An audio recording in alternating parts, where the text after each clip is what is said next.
બેસો.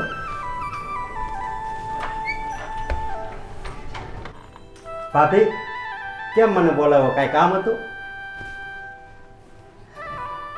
સમનભાઈ, કામમાં એમ હતું કે તમારા ભાઈ ગુજરી ગયા ને 3 વર્ષ થઈ ગયા છે, તો આ વર્ષે એને શ્રાદ્ધમાં ભેળવવા પડશે ને?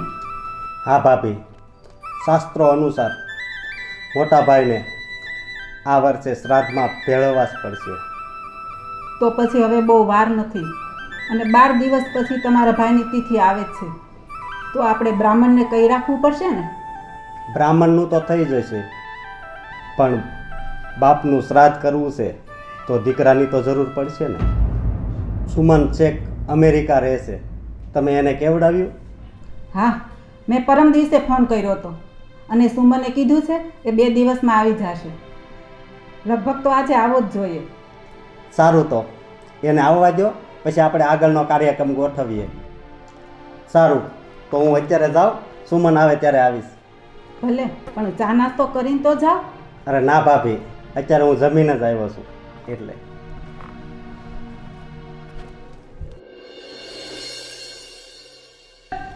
તારી એક એક પળ જાય લાખની, તું તો માળા રે જપી લે મારા રામની. સાથે લાવ્યા શું લઈ જાશો, દેવા આવ્યા દેવા જાશો. મમ્મી હાય. આવો આવો બંને. કેમ છો મમ્મી? આવો બેસો. હું બેગ અંદર મૂકી છે.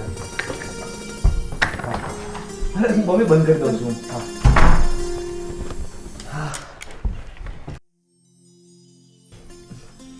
મમ્મી તમે કેમ છો? મજામાં તો છો ને? બેટા, મને શું થવાનું છે? હું તો આ મારા રામજીની કૃપાથી ઠીક છું. પણ તું બહુ દુબળો પડી ગયો હોય એવું લાગે છે. ના મમ્મી, શું તમે પણ એવું કંઈ જ નથી. હા, તો તમે મને ઘણા દિવસો પછી જોયો ને એટલે એવું લાગતું હશે તમને. સારું બેટા, સારું. હો, તને કેમ છે બેટા? બસ મજામાં છે મમ્મી. અમે તમને બહુ જ યાદ કરીએ છીએ અમેરિકામાં. મમ્મી, તમે પણ અમારી સાથે અમેરિકા આવતા રહો ને એટલે અમને પણ ગમે અને તમને પણ મજા આવે. ના બેટા ના, મને ત્યાં ન ફાવે. હું અહીંયા જ બરાબર છું. અહીંયા આ ઘરમાં તારા બાપુજીની ઘણી યાદો સંકળાયેલી છે, એટલે હું આ ઘરમાં જ રહેવા માગું છું. પણ મમ્મી, તમે મને ફોન કરીને કેમ ઇન્ડિયા બોલાવ્યો? અને તમે કહેતા હતા કે તારે આવવું જ પડશે, બહુ જરૂરી કામ છે. એવું તો શું કામ છે મમ્મી? એમાં એવું છે બેટા, તારા બાપુજી ગુજરી ગયા ને 3 વર્ષ થયા ને, એટલે આ વર્ષે એને શ્રાદ્ધમાં ભેળવવા પડશે ને. એટલે તમે આટલા નાના કામ માટે મને અમેરિકાથી અહીંયા બોલાવ્યો? બેટા, આ કામ તો કરવું જ પડે ને, અને 3 વર્ષે તો શ્રાદ્ધમાં ભેળવવા જ પડે, અને એમાં દીકરાની જરૂર તો પડે જ ને. કમ ઓન મમ્મી, હવે ફાલતુ કામ માટે તમે મને અમેરિકાથી અહીંયા બોલાવો છો? આ કરીએ કે ન કરીએ ચાલે યાર.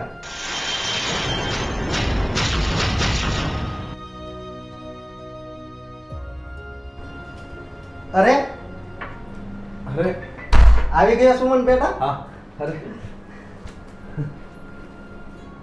બેસો બેસો. શું વાત છે તમારા વચ્ચે? જો અને સુમનભાઈ એમ કહે છે કે મને આવા ફાલતુ કામ માટે શું કામે બોલાવ્યો? અરે બેટા, તું આને ફાલતુ કામ કહેશો? અરે બેટા, આ તો આપણી પરંપરાગત વિધિ છે, પિતૃ તર્પણ છે. કાકા, આ બધી વસ્તુમાં હું નથી માનતો. આ બધું હતું પણ 200 વર્ષ પહેલા. હા, યુગ બદલી ગયો છે હવે. ક્યાં જીવો છો તમે લોકો યાર? અને એમના ગયા પછી આવું બધું કંઈ કરવાની જરૂર નથી, સમજી ગયા? અરે બેટા, કોણ કહે છે કે કોઈ કરતું નથી? મને એક પણ ઘર બતાવ કે જ્યાં પિતૃવિધિ ન થતી હોય. બેટા, મને એક પણ ઘર બતાવ કે જ્યાં પિતૃઓને શ્રાદ્ધમાં ન ભેળવ્યા હોય. આ બધું તમારા ઇન્ડિયામાં છે, અમેરિકામાં કંઈ જ નથી. અમેરિકામાં કોઈ શ્રાદ્ધ કરતું નથી, તો શું એમના પિતૃઓ અવગતિ જતા હશે? હે? અને કાકા, આ બધું બકવાસ તમારી પાસે રાખો. આવા ફાલતુ કામ માટે અહીંયા મારે રોકાવાની કોઈ જરૂર નથી. અને હા, હું કાલની ટિકિટ લઈને પાછો અમેરિકા જાઉં છું.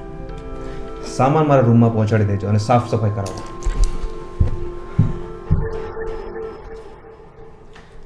મમ્મી તમે ચિંતા નહીં કરો, હું એમને સમજાવીશ. તમે બિલકુલ ચિંતા નહીં કરો. હા ભાભી, તમે રડોમાં, આપણે એને શાંતિથી સમજાવશું.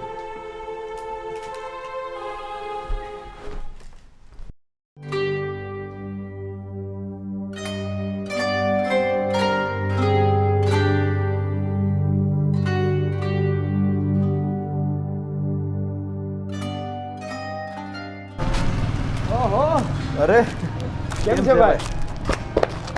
અરે ઘણા વર્ષે દેખાણો નતું તો આ અમેરિકા સારું ફાવી ગયું લાગે છે તને. શું કરું યાર, નોકરી ત્યાં છે તો ત્યાં જ રહેવું પડે ને. એ વાત સાચી. અને મસ્ત ફર્સ્ટ ક્લાસ જિંદગી ચાલે છે મારી તો ત્યાં. તારું અહીંયા ઇન્ડિયામાં કેવું ચાલે છે તો મને કે. અરે ફર્સ્ટ ક્લાસ ચાલે છે ભગવાનની દયાથી. અને તું કે ક્યારે આવ્યો તું? આજે આવ્યો? ના દોસ્ત, હું કાલે આવ્યો હતો અને આવતીકાલે પાછો રિટર્ન થવાનું વિચારું છું. બસ 2 દિવસમાં જતું રહેવું છે? પણ એ તો કે તું આવ્યો તો શું કામ? અરે યાર જો ને, આ મારા મમ્મી મને ફોન કર્યો અમેરિકા કે બેટા જલ્દી અહીંયા આવી જા, અર્જન્ટ કામ છે. હું આવી ગયો અને અહીંયા આવે ને મને એમ કહે છે કે તારા બાપુજીને શ્રાદ્ધમાં ભેળવવાના છે. આજ નાના એવા કામ માટે અહીંયા બોલાવ્યો મને. પણ ભાઈ આમ તો તારા બાપુજીને ગુજરી ગયા એને 3 વર્ષ થઈ ગયા છે, તો વિધિ કરવાની હશે. પણ દોસ્ત, હું આવી વિધિ કરવા અહીંયા રોકાવાનો જ નથી. આ બધી હલકટ વસ્તુમાં માનતો જ નથી. શું તું આ વિધિમાં માનતો જ નથી? અરે યાર, આ બધું તો આપણા ગઢા કરતા આવ્યા છે અને આપણે પણ કરવું જોઈએ. હે દોસ્ત, આ બધું મેં સાંભળવા માટે અહીંયા તને નથી બોલાવ્યો. કાલે તું મને એરપોર્ટ ડ્રોપ કરવા આવીશ કે નહીં એ માટે બોલાવ્યું છે. તું આવીશ કે નહીં? સારું સર, કાંઈ નહીં, આવીશ તને મૂકવા એરપોર્ટ. બસ.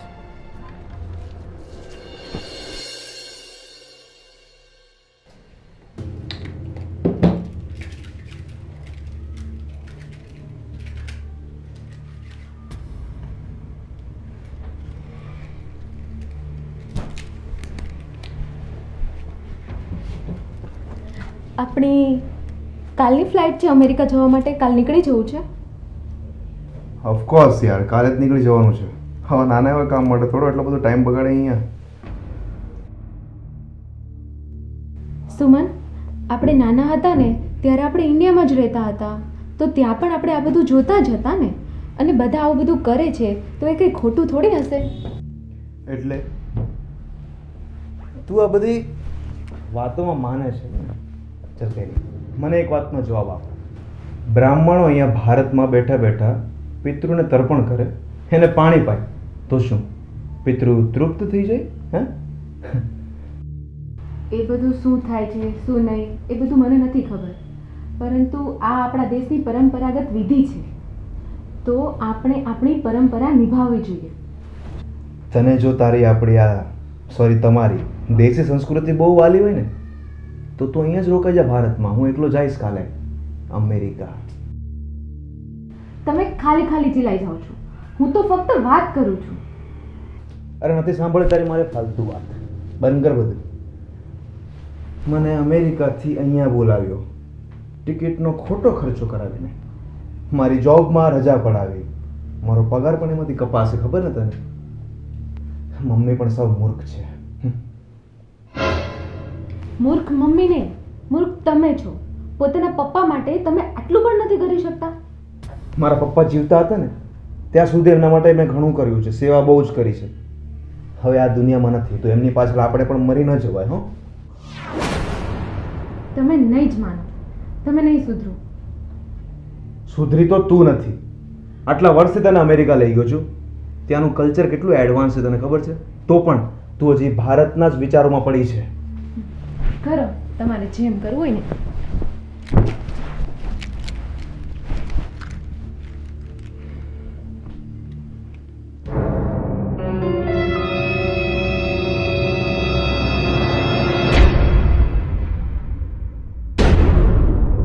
દીકરા, મેં ભૂખ્યા અને તરસ્યા રહીને તારું પેટ ભર્યું છે. અરે તારા માટે તો રાતોની રાતો ઉજાગરા બેઠ્યા છે. તને ભણાવવા માટે તો મેં મારી જાતને તોડી નાખી છે. અને બેટા, આજે આ તારા મરી ગયેલા પાપને તર્પણ કરીને એક અંજલિ પાણી પાવાનો સમય આવ્યો છે. અને દીકરા, તું મને એક ખોબું પાણી નહીં પા, મને તરસ્યો રાખીશ તું? પપ્પા પપ્પા પપ્પા પપ્પા. અરે શું થયું તમને? તમે કેમ આટલા બધા ગભરાઓ છો? કોઈ ખરાબ સપનું જોયું તમે?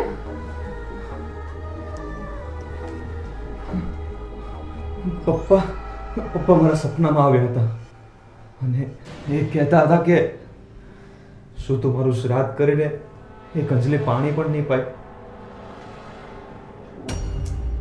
સાચી વાત છે. આપણે અહીંયા રોકાવું જ પડશે અને પપ્પાને આપણે શ્રાદ્ધ આપીને જ જશું.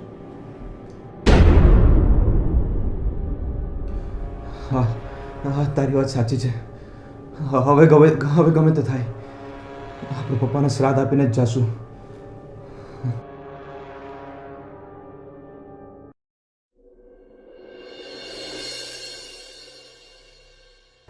ભાભી, આમ તમે નિરાશ ન થાવ.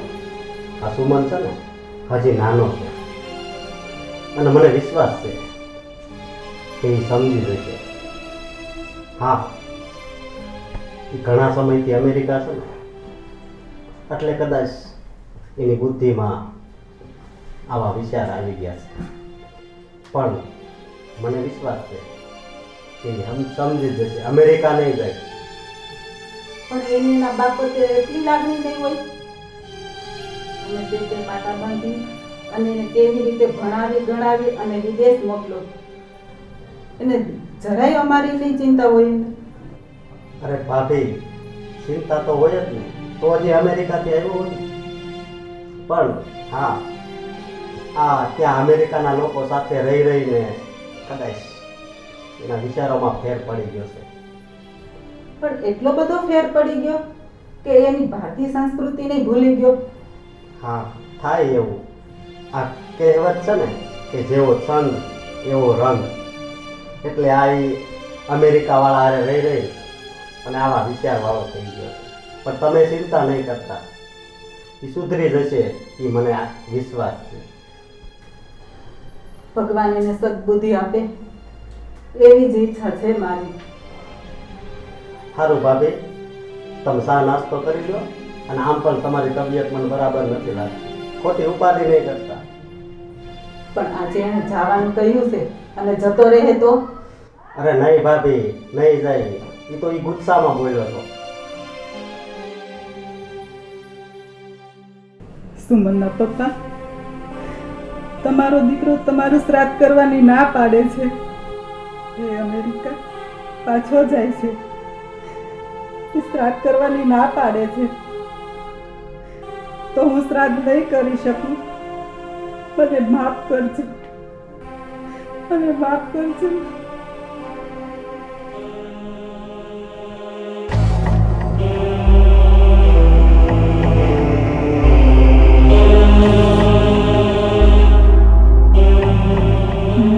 મને નહોતી ખબર કે આપણો દીકરો આવો નીકળશે.